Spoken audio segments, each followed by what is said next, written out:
السلام علیکم ورحمۃ اللہ وبرکاتہ۔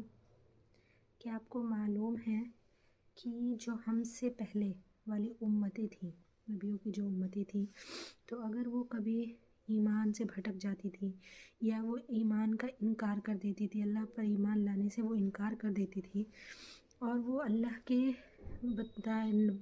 دھوکے ہوئے راستے پر چلنے لگ جاتے تھے جس پر اللہ رب العزت نے چلنے سے منع کیا ہے، تو اللہ رب العزت فوری طور پر ان پر عذاب نازل فرما دیتے تھے۔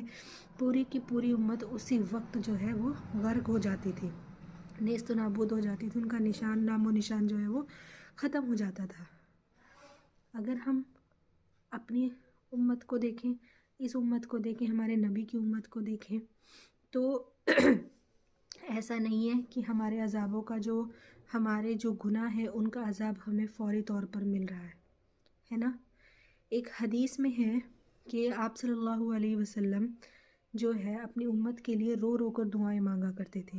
ایک بار صحابہ نے ہمارے نبی صلی اللہ علیہ وسلم کو روتے ہوئے دیکھا سجدے کی حالت میں، اور وہ اس قدر رو رہے تھے کہ ان کی جو داڑھی مبارک تھی وہ آنسوؤں سے تر ہو چکی تھی، بالکل گیلی ہو چکی تھی۔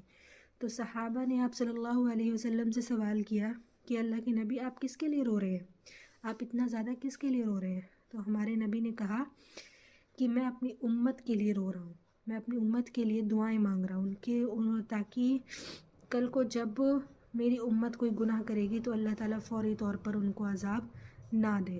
تو سبحان اللہ سبحان اللہ سبحان اللہ، وہ ذات جب وہ ہے تب بھی وہ ہمارے لیے دعائیں کر رہے ہیں، اور ان کو لگا کہ جب وہ نہیں ہوں گے تو ان کی امت کو ان کی نیڈ ہوگی، تب بھی انہوں نے ان کے لیے دعائیں کری۔ تو آپ سوچئے، کیا ہم اپنے کل کو جب ہم آخرت کے دن حشر و نشر کے ٹائم پر جب حشر کے میدان میں کھڑے ہوں گے تو کیا ہم اپنے نبی سے نظریں ملا سکیں گے؟ کیا ہم اس لائق ہیں کہ ہم اس ٹائم پر کہہ سکیں گے کہ ہاں ہم آپ کے پکے سچے امتی ہیں یا تھے، یا ہم نے جو آپ نے ہمیں کرنے سے روکا ہم اس سے رکے، اور جو آپ نے ہمیں کرنے کے لیے کہا ہم نے وہ کیا؟ کیا ہم یہ بات ان کی آنکھوں میں آنکھیں ڈال کر کہہ سکیں گے؟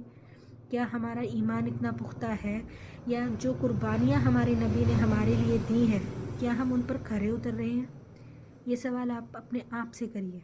ہمیں اپنے آپ سے یہ سوال کرنا ہے کہ ہمارے نبی جاتے جاتے بھی اپنی امت کے لیے رو رو کر گئے کہ اللہ، اگر اللہ کے ہاتھ میں کوئی وہ نہیں ہے، وہ چاہے تو ہمیں 1 منٹ میں عذاب دے سکتا ہے، لیکن وہ ہمارے نبی کی دعاؤں کا صلہ ہے کہ ہمیں فوری طور پر عذاب نہیں ملتے ہیں۔ ہمارے لیے اللہ تعالیٰ نے اس چیز کو روک کے رکھا ہے۔